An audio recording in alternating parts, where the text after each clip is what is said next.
The world is moving at an ever-increasing pace, yet leaders are becoming more and more bogged down by everything which they're expected to achieve. Sometimes the best strategy is not actually learn how to speed up, rather, learn how and when to slow down. Today, my guest Liz and I discuss what it truly means to slow down in order to speed up, why racing to results isn't effective, when and how leaders should take a break, how leaders can in place barriers from work, and so much more. Ladies and gentlemen, welcome to the Moving Forward Leadership Podcast, episode 99, Slow Down to Speed Up. Liz, Bywater.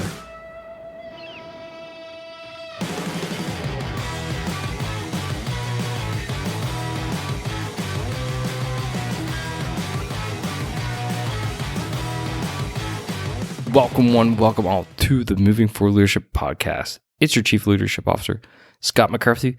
Before we dive into the episode, I just wanted to throw something out there. How's your New Year's resolution doing? Have you shook off that hangover yet and decided what you're actually going to achieve this year? Maybe you should think about the Power Goals program. If you want something different this year, then maybe this is the time, right? Maybe this is the time to try something different because in the past, you just haven't succeeded, have you? I bet. Maybe you have. But if you haven't, then come and check it out. Go to movingforwardleadership.com/power to learn all about the Power Goals program, why it's different, and most importantly, why you're going to see results. And hell, if you got questions, drop me a line. I'm more than happy to answer them for you. But if you want to crush some goals this year, then maybe it's time to try something different. All right?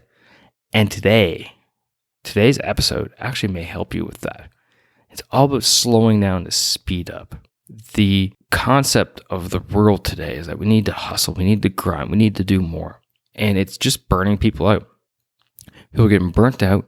They're not becoming effective. And reality is they're becoming ineffective. And this is what Liz is here talking about. She's working at the intersection of business and psychology. She integrates expertise in human behavior and organizational dynamics to basically help her executive clients thrive in the increasingly complex world. She works with top executives, management teams across all kinds of companies like Johnson & Johnson, Nike, Boeing, etc.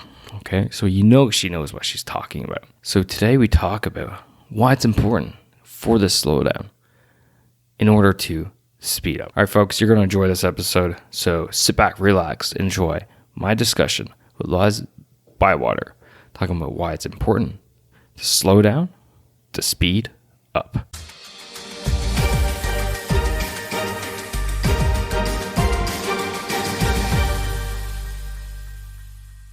Liz, welcome to the podcast. Thanks, Scott. I'm really happy to be here. Thanks for having me. We're just talking in the preamble before I hit record, and the listener is listening to this on New Year's Day. That's pretty wild. That is fantastic. It's very cool. And it's a super cool topic to have on New Year's Day with 2020 now, and basically the world that we're in, and that your whole premise is that we need to slow down so that we can speed up and be more effective. So I think it's awesome way to kick off 2020. Yeah, absolutely. No, and I'll tell you what, this is the thing I talk to my clients about all the time in the months leading up to the new year and just after the new year is all about lining yourself up, getting yourself ready to really hit the ground running as you get into a whole new opportunity, a whole new set of opportunities to be successful. Great. So let's dive in. Let's not hold the listener any longer. So my first question is, what does it actually truly mean to slow down in order to speed up? Well, I'll tell you what, you may experience this. I know I do, and my clients do all the time. I work with executives in the Fortune 500. I work with business owners and various professionals. And, all of us are living incredibly busy lives where there are demands that, come at us all the time. There are, there are always more things to do than time in which to do it. And sometimes we find ourselves sort of scrambling, right? Scrambling to do the right things, scrambling to tick things off our to-do list, scrambling to be effective and good leaders and all of the things that are really important to thrive in this very busy world. And slowing down to speed up is about taking a different approach, being a little bit more deliberate and thoughtful and mindful about the way we approach the work that we're doing, about the way we interact with other people who work with us, for us, around us, and just not running from activity to activity, but really lining up the approach, the resources, and kind of the frame of mind to be especially successful as you move forward. No, I really like that. And I like that whole ideology, because I feel like we are just rushing from one place to another. But it's kind of like a car in mud is just spinning tires. You're going, the RPMs are up high, the tires are spinning, but you're going really nowhere. Well, that's exactly right. And that's really the analogy that I use in my book, Slow Down to Speed Up, is this analogy of, we want to get to the finish line. We have things, we have goals, we want to get things accomplished. And the problem is, by going faster and faster, there are a lot of problems that come along the way with that, right? For everything from, you can burn out, or the people who are working with you, collaborating with you, can get overwhelmed, exhausted. We start making mistakes. And so really to think about that metaphor of, you can get in the fastest car in the world, but if you haven't taken the time to make sure that it's running well, and you have, just to stretch the metaphor, that you have the right people in the pit to help you, be prepared and to get things done right. There are a lot of problems that can come with that. So we just can't keep going faster all the time. It's really not the way to be most impactful and to get the best outcomes. So with that, the first chapter you discuss racing to results. Yes. I would like to hear what you mean by racing to results, because isn't getting the job done quicker, quote unquote, more efficient, more effective, because you race to the end line? Well, listen, it really depends on what the job is. And more I've been speaking to my clients about knowing, where are the places where you can and need to go really fast. There are times where you have to get a job done quickly, where you have to get your vision communicated rapidly to the right people, where you have to respond to customer issues, where you have to get your team together quickly. But you can't go fast in every area all the time. There's not enough time in the day. We run out of energy after a while. I mean, every one of us, right? Business is just people trying to get things done, together. And so if you race to get the right result, you might be successful some of the time. You will be successful some of the time. But when you take the time to make sure that, one, everything you're doing is feeding into the result that you're trying to get and not a distraction from that result, and that you do have everything lined up properly and most effectively. If you're not slowing down to do that, you're going to go off course. You're going to get overwhelmed with the busy factor. You may not have communicated well enough with the people around you to get the support and kind of collaborative effort that you need. So, yeah, we want to get things done fast at times. But the interesting thing is, if you just take a small enough time, what I call a strategic pause. It could be 15 minutes, every morning. It could be a half an hour or a couple of hours on a Friday afternoon. And with teams, I like to say, get your team together once a week, get them together for a day every couple of months, get them together for a couple of days, every year. All of those things really help you be prepared to get the right things done quickly, impactfully, with fewer mistakes, less stress, and more sustainability. Yeah, I like what you're saying there, especially with just taking that strategic pause. And by day, I'm actually a Canadian Army officer. So in pre-deployment training, before I deployed to Afghanistan, we discussed incident management. So if something bad happens, how do you deal with the situation? And we were just discussing what we refer to as the Condor moment. And I've talked about this on length, and it's exactly that. It's taking that pause for, whether that's a second, 5 minutes, maybe in the situation, it could be hours or a day, but still taking that pause so that you can actually reflect on what's actually just happened, what's going on, and what you're going to do about it, so that you can do it better without making so many mistakes. Well, exactly. Listen, it's a great analogy. It applies, clearly in a military situation, and I think has applications in the business world and for civic leadership and all of that. In a military situation, you know this far better than I do, but you do have to be able to make second decisions, right? The stakes are very high. You might be in a combat situation. But the way to do that, and I'm completely preaching to the choir, so tell me if you think I have this right.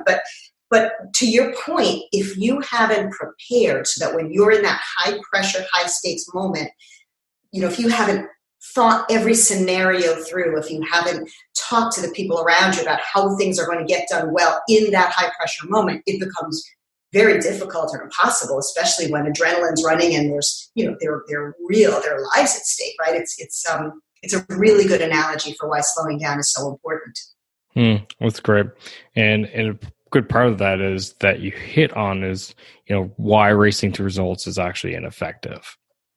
Yeah, exactly right. And it is important to be mindful of it. We really do live in a culture where we are constantly being told to go faster, where we are being given enormous amounts of information to absorb all the time, between, newsfeed notifications that come through on our phones and just a rapid news cycle. And, there's always something to be dealing with.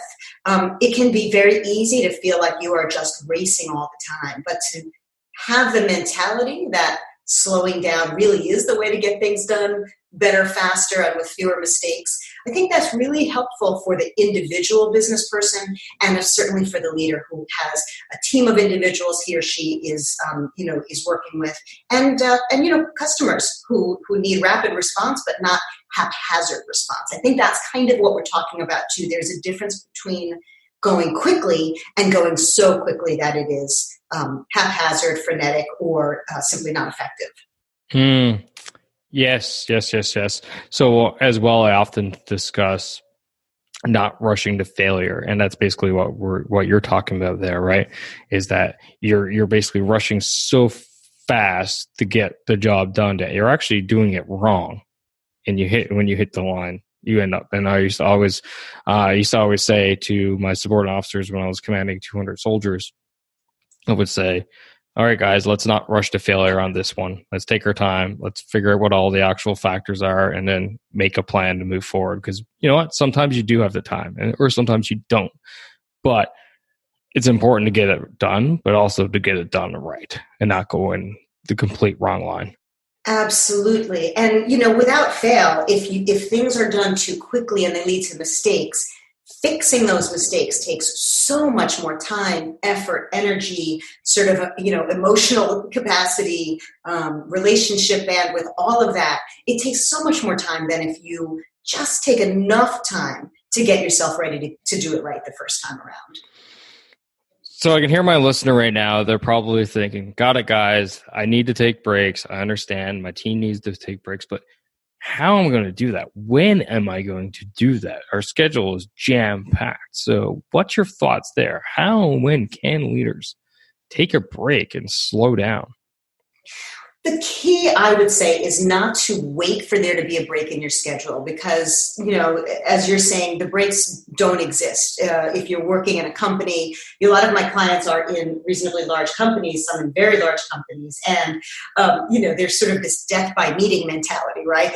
Their schedules are so full with meetings, and some meetings are valuable and many of them are something of a waste of time, right? They could be shorter, they could be more strategic, they could be more targeted.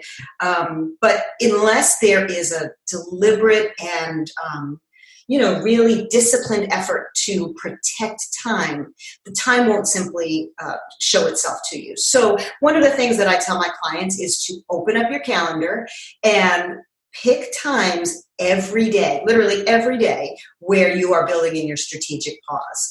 And again, that might be a 15-minute spot, in between meetings. That might be ensuring that you've given yourself a full 30 to 60-minute lunch, that you're not simply working through lunch or on a call every time you get into the car, but blocking out time that is undistracted, that is set aside for anything from working on a key project to having a conversation with an important colleague or stakeholder to simply getting your mindset in the right place so that when you do show up for an important meeting or conversation, you are prepared and poised and you have clarity around what it is that you want to accomplish. Those are the things that you really will find tremendous benefit from. So the first part is just protect your time. And the second part of it is knowing that it's not a waste of time and it's not an indulgence to build in some time every day, a little bit more time, once a week, even a little bit longer time on a monthly and quarterly and annual basis. So the longer period of time that we're talking about, week, month, quarter, year, the longer period of strategic pause you should be building in because you need time. You need to look out not only ahead of the day and the week, but what's coming this quarter, what's coming over the next year. The more senior you are, probably the further out you're looking. So that's why you need to build a significant chunk of time into your calendar that no one can claim or take away from you, where you are seeing the future, you're creating the future, and you're conveying to the people around you, how are we all going to work together to achieve something amazing? It's all about owning the calendar, not letting the calendar own you, right? That's for sure. That's for sure. And, if you happen to have an assistant of some sort, an executive assistant, an administrative assistant, it is really good to engage that individual in owning the calendar as well. So I have executives who are my clients who are extremely busy, like all of us, and have really hundreds of emails that they are getting backed up on every day in their inbox, and again, tons of meetings. So I say, don't worry about your calendar. Let your assistant, who is really an expert at this, and of course you have to make sure you have a really terrific assistant working with you, have him or her be the protector. Have them guard your time and let them know, hey, when I have a strategic pause built into my calendar, or I want you to build that in, unless it's urgent, unless it's somebody from the board or, a key investor or somebody from the FDA, that time cannot be taken away. That is truly essential for your own personal success, for the organization's success moving forward. Yeah. Blocking those times in the calendar are super crucial. And I can give an example of why or how I used it in the past. Everybody, when I was commanding, knew no meetings before 9 a.m., no meetings until 1:30 in the afternoon, and don't come looking for me at lunchtime. It was as simple as that. No meetings before 9 because, being a military unit, we have a high priority on physical fitness. So morning time is PT time. So I want to make sure my people were getting it in. My PT time, it was actually during my lunch hour because I would take that as a break. So don't come looking for me at lunchtime. And then nothing before 1:30 because you know what? People do things at lunch. They go out. And they go have lunch with a friend, or they have meeting or whatever. So you know what? No meetings before 1:30 in the afternoon so that people can get back from their lunch, get prepared for it, and then actually show it up. Yeah.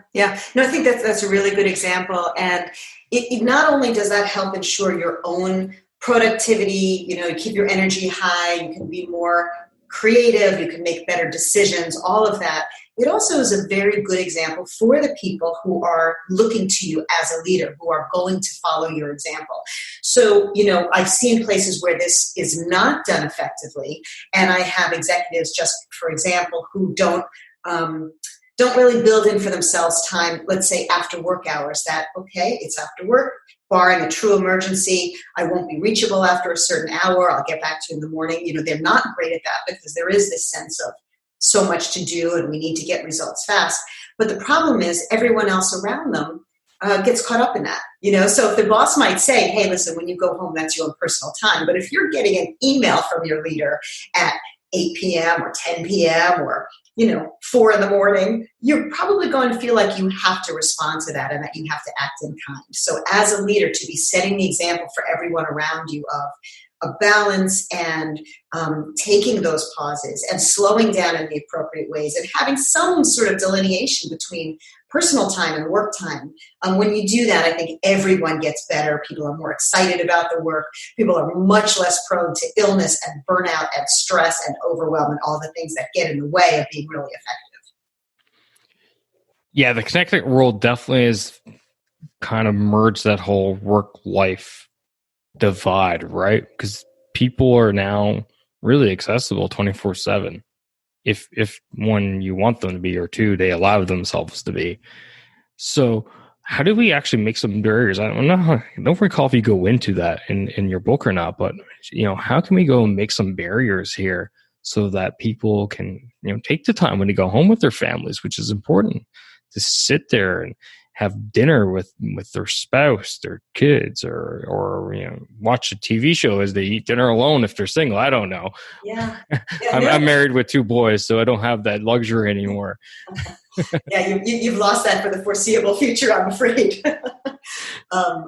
Listen, this is all really important stuff to talk about, because yes, whether somebody is single and wants time to decompress, by him or herself, or meet with friends, or get together with family, or any of that, or has children at home and has all the demands of kind of a more hectic home life, for all of us, the time to decompress and take care of ourselves and stop thinking actively about work. And by the way, as a side note, even when we're not thinking actively about things, our mind is working on problems and solutions in the background. Not to go off too much off topic, but there is a phenomenon called the eureka effect, where and I forget, this is not mine, I forget exactly where it comes from, but the eureka effect is this sense that when you stop actively working on a problem, and maybe you lay down and take a nap, or you hop in the bath, and all of a sudden the solution comes to you. It's like, oh, eureka, I've come up with it, right? But it was really that stepping away from it and slowing down that allowed the solution to kind of come to the forefront without distraction. So your brain continues to do the work. So you asked, how do you start making this happen? I think part of it is really about having proactive, upfront conversations with important people in your life. And that might be the people who work with you, that might be your boss, that might be the board of directors. But have some, and your customers, by the way, as well, have some proactive conversations about when and how to reach you, what constitutes an emergency, in which case they have kind of, the proverbial bat phone where they can get to you if they absolutely must. But set those boundaries. People will actually, for the most part, appreciate it if you present it in a way that it doesn't appear self-indulgent or unprofessional, but simply, hey, listen, this is the way I am going to serve you best. This is the way I am going to do the best work, by taking some time that I am 100% here and available for you, and periods of time where I am reachable really only when it's a true emergency. And by the way, I'm back, I'm back online, I'm back available by whatever the time might be, 7 a.m., 8 a.m., 9 a.m. When you have those great discussions ahead of time, it becomes much easier to implement. And it also becomes easier to correct if people are not respecting those boundaries. So it's very much about communication, putting whatever it is whatever boundary it is that you're setting out there in the other person's best interest. Those things really are pretty effective. They take some time, especially if you work in a culture where that's not typically done. But particularly if you're in a leadership position, you're really in a great spot to have those conversations and to create a culture in which people, when they're working, they are spot on working. They are doing their job. Their full energy and attention are there. And when they're not working, it's okay. They're not working. Love it. And I could definitely back you up on that whole thing about the leader creating the culture for it, because I can tell you, I told my people that when I got home at the end of the day, my work phone went on the counter, and the only way you're going to get a hold of me, is if you called me. It was emergencies were phone calls. Yes. Not emails, phone calls. I would potentially check my email during evening time, but I would tell them, like, if I reply to you in the evening, that's just because I'm sitting back and for whatever reason I decided to pick up my work phone and check my email and reply to me. That does not indicate that you actually have to reply. Pick up yours and do the exact same thing. I'm just taking 5-10 minutes out of my personal time to keep on to the top of things for the next day. It does not mean that is not permission for me to eat into your personal time. And I think if you, as the leader, you're at the top of that organization, you create that culture, people will respect you for it. And I also think you add money to the bank for those times when you're like, I need you to work late, or I need you to go harder on this. And they'll be like, you know what, you've given me the space on the other end, then yeah, I'll give it to you on this end. Well, that's exactly right. It's sort of a, there's a kind of quid pro quo there, and there's a concept called the psychological contract, where basically, in effect, the organization has shown the employees working for an organization, you know what, we've got your back. We are going to protect you. We're going to treat you with respect. We're going to give you a sense of where you fit, what your role is within the organization. And we're not going to create undue strain, stress on your health, wellness, family life, etc. We're going to take care of all that. And then the employee on the flip side says, you know what, my part of the contract is I'm going to give you my best. I'm going to be excited about work. I'm going to be creative. I'm going to, at times, as you're saying, put in more. I'm going to give you more hours. I'm going to work a little later when we're really at crunch time, because we all know sometimes there are crunch times. We want to make sure that we're not running around all the time, with our hair on fire. You don't want to work in a culture where everything is about putting out fires. But as a leader, you're very much in a great position to set that culture. I want to change gears a little bit right now, and I'd like to discuss a topic which I'm a big fan of, and that's reflection. So in your book, you discuss pivot points and reflection, looking in the rearview mirror. So I have my thoughts on the whole subject, but I definitely want to get yours, as you're the expert. You're the doctor in the field with the book. I am fortunately just a low-level podcaster. So what are your thoughts and tips out there for the leader on this point? So, Scott, there are a few ways to approach the whole process of reflection.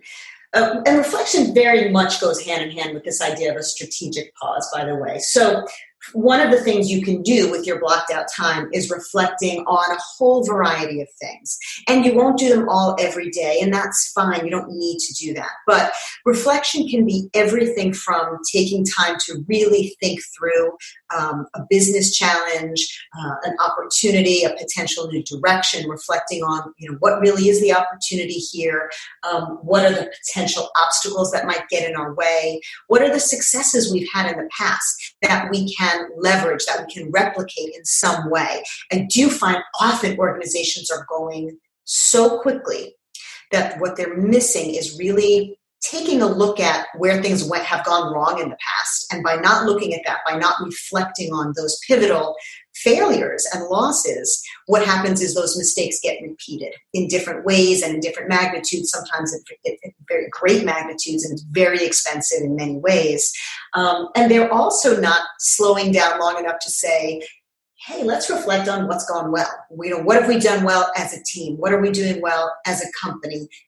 Where is the industry going? What are the really great things we can take advantage of that we can, how do we build on the successes of the past? So by taking a pause, this can be done individually. It can be done, in informal conversation with important peers, colleagues, customers, etc., and certainly should be done as a team on a regular basis. By doing all of that, what you're really doing is you're allowing yourself to mitigate the risk of making the same mistakes over and over, and you are really setting yourselves up to be more successful, more rapidly, more consistently over the course of time.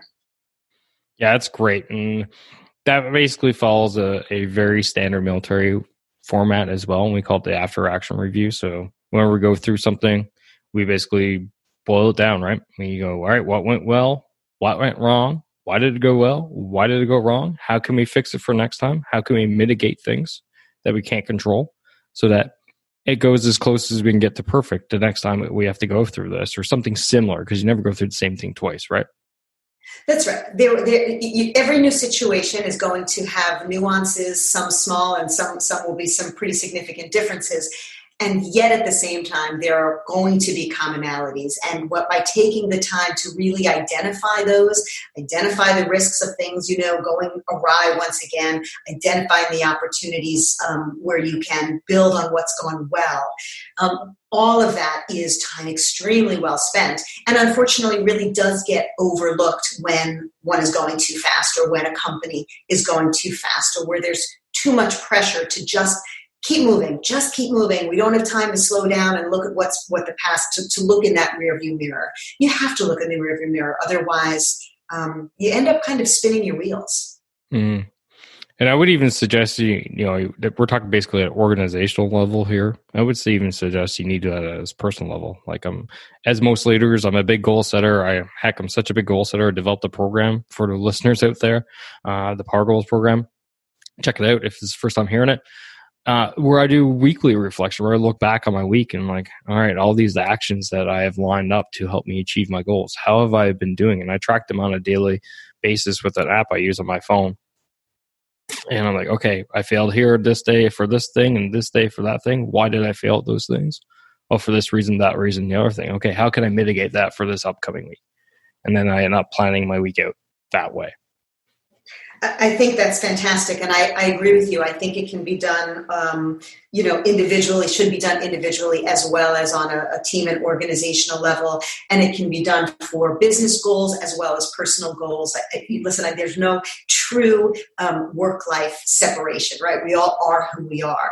And to take the time to make sure that you're thinking about what's going well and what you've done really effectively, both in your work and personal life.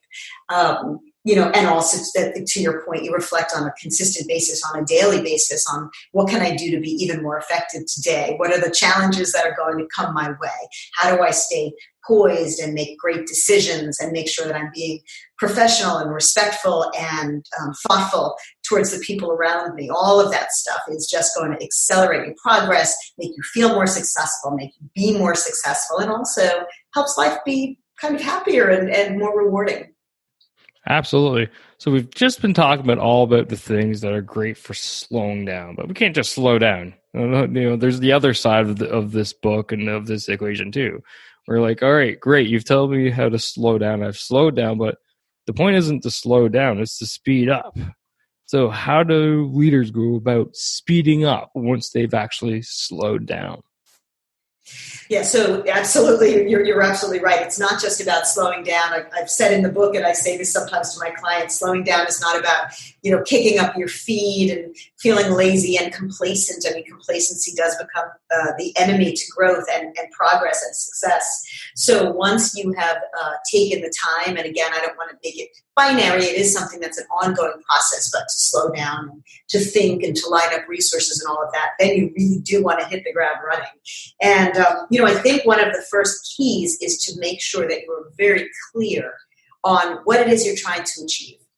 What are your top 1, 2, 3 goals, whether it's for the quarter, the year, or even looking forward, a couple of years out. And by knowing where you're heading, then you can really get clarity around what your priorities are. Because I don't know anybody who doesn't have either a literal or, in their mind, to-do list, right? A very large list. I have 84 things I can do today. Probably will have time to get to 10 of them at best, and maybe 3 of them I can do really well. When you're laser focused on what's most important, what you have to do first, what you have to do best, where you have to focus your time, effort, and energy. When you keep all of that in the forefront because it's going to get you more quickly to your goals, you're going to be much, much more effective. And in the book, I do have some tools for getting clarity on what those priorities are. I've worked with executives in very large companies who will tell me, Liz, it's overwhelming because my sense is that everything's a priority. And let me show you all the initiatives we're working on and all the projects that have to get, on which we have to make some real progress. And when that happens, I say, okay, so here's, just slow down for a minute. Here's where you have to have conversations with the people who work with you, for whom you work. Get some alignment on what really is most important now. What has to happen today, this week, this month? And I actually have them go through an activity called Now, Later, Never. So the now stuff is generally your priority. It's most urgent. It's most important. It will have greatest impact. Then you have stuff that goes in your next column, which is later. So this is still important stuff. It's good stuff, but maybe it's not quite as time sensitive. Maybe it won't have immediate impact. It's stuff that can get pushed off a little bit. And then the hardest thing for almost everybody I work with is the never list. And or you could also call it the no list, the things that you're simply going to start saying no to. The never list are the things that might seem interesting, that people might be asking you for, that you had in the back of your mind, but they are either a distraction, they may be a distraction, they're simply taking up your time and energy, or they're just not really lined up with those priorities and those key goals. The never stuff has to just go on a list and get put in a drawer, and you have to let go of those things, because if you don't, there's just not enough time and energy to get the really important things done. I absolutely love this section of the book. I certainly just ate it all up because it truly speaks to me and how I think and how I operate. And prioritization is just so crucial because you can't do everything. You just can't do it all. So you have to take care of the things that are most important, right? You can't get bogged down by these never things, because they'll just eat your time up constantly, and you'll never actually get anywhere because you're not taking care of your priorities. That's exactly right. And it's really, just to make this point, there's no blame here, right? None of us is right at fault for having too much on the list. It's the world we live in. But we do have a personal responsibility and an accountability to the people around us to put things on that never list and to enforce it, and to allow the people who work with us and for us to put things on the never list and to enforce that. It's very easy for those things to creep back up onto the to-do list, or for new things that really should be never to creep onto the list. And you have to be disciplined about, ferreting those things out, putting them away and saying, yeah, that might have been interesting. It's just, they can't happen because there are too many more important things that have to be done. For sure. When I was reading through the book, like obviously the first half talks about slowing down, and then you go into the first chapter speeding up, and you're like taking control. That's what it's all about, taking control, prioritization. And then next thing you go back into, one would even think of like slowing back down again, but it's not, is it? It's about keeping actually the speed up by taking those little periods of relaxation, or not necessarily relaxation, but just taking it down a notch so that you can get back up again, recharging your batteries and going back up again. So can you go into a little bit more detail on that and your aspects of how leaders can stay at their peak by taking those little dips every now and then? Yes, I sure can. And, I recently saw the movie Ford versus Ferrari. I don't know if you've seen it, but the main scene, and it's a very long scene in the movie, is a scene about the Le Mans race. I think it was 1964, somewhere in there.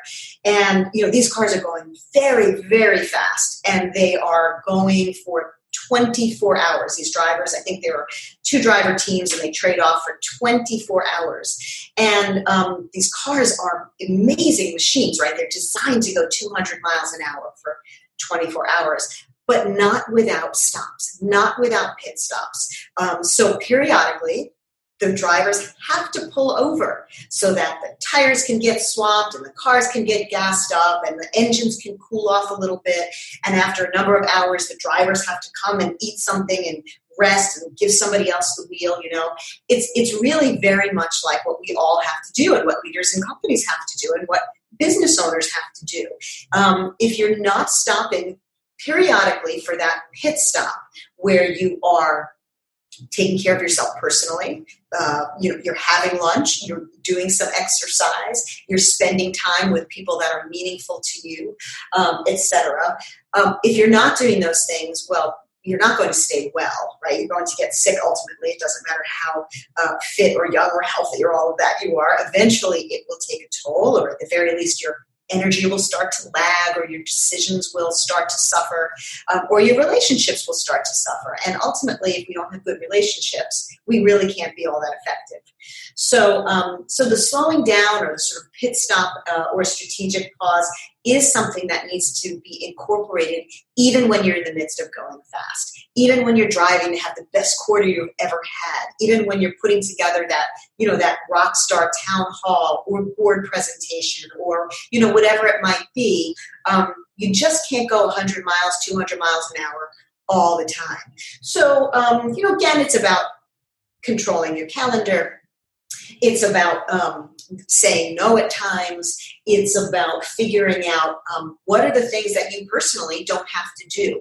So one of the activities I help my clients with is me, not me. And if it's not me, then who is it? So if you've got an idea of something that you want to be in charge of or someone has asked you to implement, your job as an effective leader is to say, okay, great. Is this something that I, at my particular level in my role in this organization, must have ownership of and must actively be involved in running? If so, okay, that's a reasonable decision. That's where that's where you go fast. Is it perhaps something that is better suited to somebody on my team or a neighboring team or another colleague who either has more time, more experience, needs the development opportunity, or simply, it better suited to the work? Well, then that's a not me, right? So there's the me, there's the not me, and then there's identifying, who might be a better fit. So when you do that again, you're allowing yourself a bit of a slowdown because you're not doing that 200-mile-an-hour lap all the time. You are protecting your time again for the strategic, high-priority items. You're also giving other people an opportunity to hop onto things that they might not have had a chance to do if you, as this, great achieving, super competent leader, are doing all the time and not letting go of. As a gearhead, I absolutely love that analogy of the Le Mans race. Unfortunately, I've yet to see the movie. Hopefully by the time this podcast episode gets put out, I will have seen it. But unfortunately, time is very tight for me, seeing I have 2 young boys, plus I'm currently doing a master's program. So I'm just a glutton for punishment, and time's non-existent. But I would definitely want to see it. It's on my list to see one day. But the analogy still holds true that you need to, in order to go faster, you need to take that moment, going for that pit stop, get your tire swapped, get your gas tank refilled, and head back out, right? And that's basically what I did when we were talking about owning your calendar near the beginning of this podcast. That's basically what I was doing during my lunchtime. That was my time to get recharged, take a break away from the work, get my exercise in to take care of myself, come back, and then refocus at what was happening.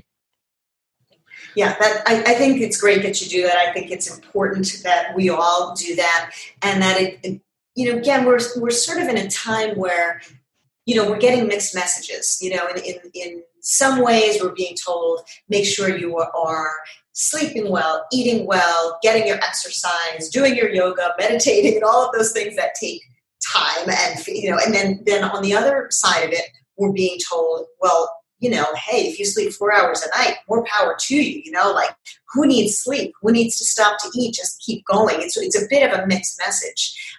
Ultimately, I think there's a balance to be struck. And it's also back to this idea of what are the times where you have to put in a little more time, a little more effort, a little more energy because there is a true push. And you want to go as fast as you can. And sometimes you have to do that. But it's simply not sustainable all the time. We really have to build in those slow down periods. And we're all so much more effective when we've had a little bit of a time where we've said no, given something to somebody else, or simply set those boundaries around, I'm not available from, and I'll make it up, but let's say 6 p.m. until 8 a.m. the following morning. As soon as I get in the office, let's sit down together and we'll figure out our path forward. Yeah, that's great. Absolutely. So the last section I wanted to discuss from your book is your Accelerating Success Action Plan. So for the listener out there who's unfortunately not read this book yet, although I'm sure they're going to be hitting the show notes later to grab a copy, what is this action plan and what does it entail? Most importantly, what am I going to get from it at the end? So the Accelerating Success Action Plan, or ASAP for short, is my template for getting down on paper very simply and clearly what is it that you're trying to accomplish.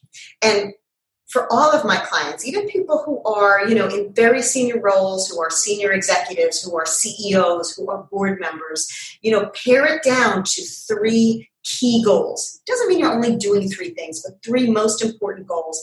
Get those down on your action plan. Get those down under, in these very targeted buckets.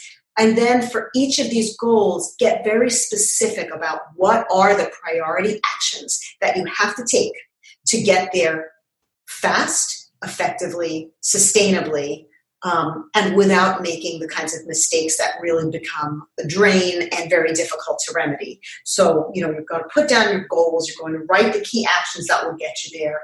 You want to think about, and this is all on this template of the action plan, the Accelerating Success Action Plan. What are the resources you need? So do you need money?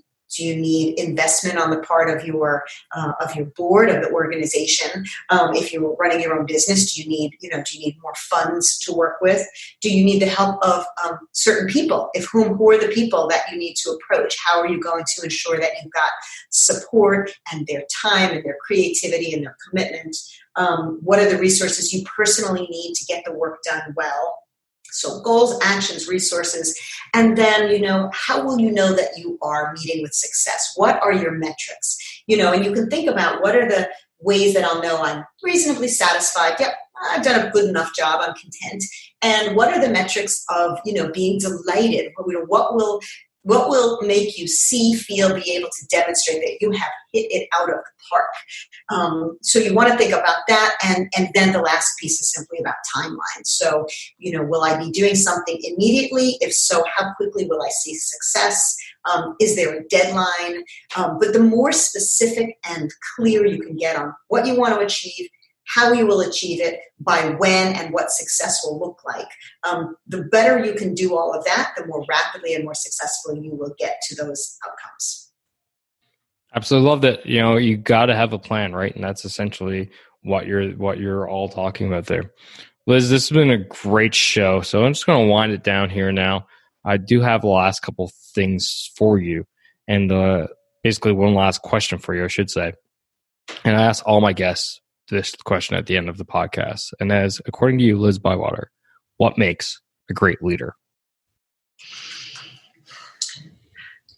Scott, I would say a great leader is somebody who is a smart, motivated, good human being. And that might sound a little bit corny, but the fact is people work for leaders that inspire them and make them feel positive about the contribution that they're bringing.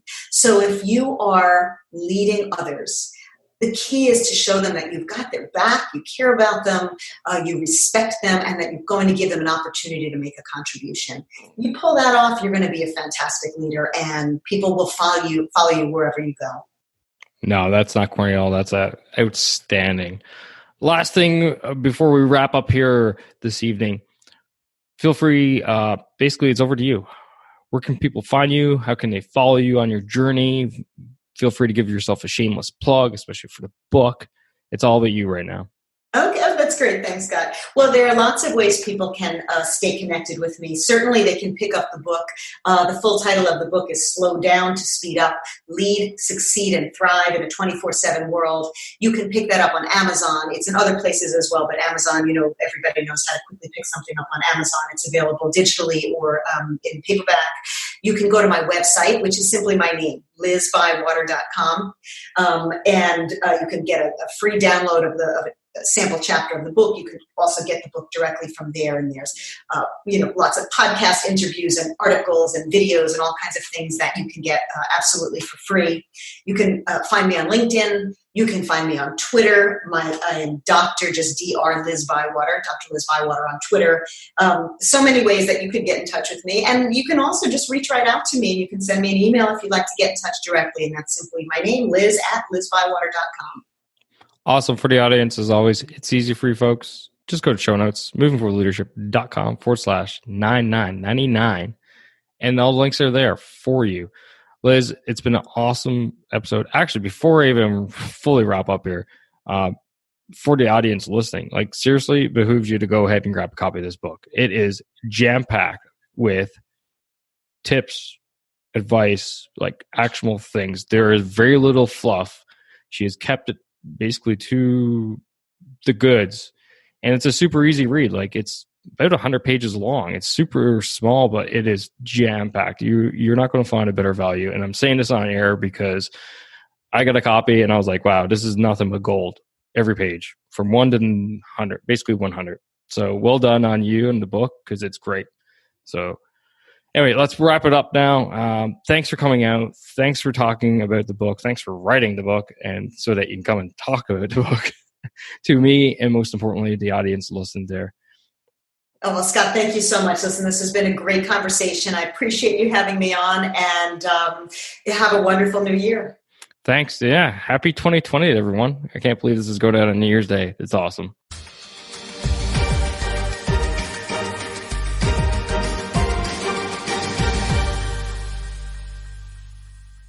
All right, that's all I got for you fine folks today. I hope you enjoyed the show. I hope you enjoyed the interview. And most importantly, I hope you got something out of it. And if you did, remember, R squared, S squared, right? Rate and review the show so that it gets a little bit noticed, a bit more. But most importantly, I can help more people, because that's what I'm here for. That's what my guests are here for, is to help more people become better leaders and not being bosses, right? So remember that. R squared, rate and review. S, share the show. Share this show with someone who you think can relate to the podcast as a whole and today's topic. And then finally, subscribe. Subscribe so that you never miss another episode. And you can do that via your podcast playing app of choice through movingforwardleadership.com/subscribe. That's it for today, ladies and gentlemen. And as always, stop bossing and start leading. Take care now.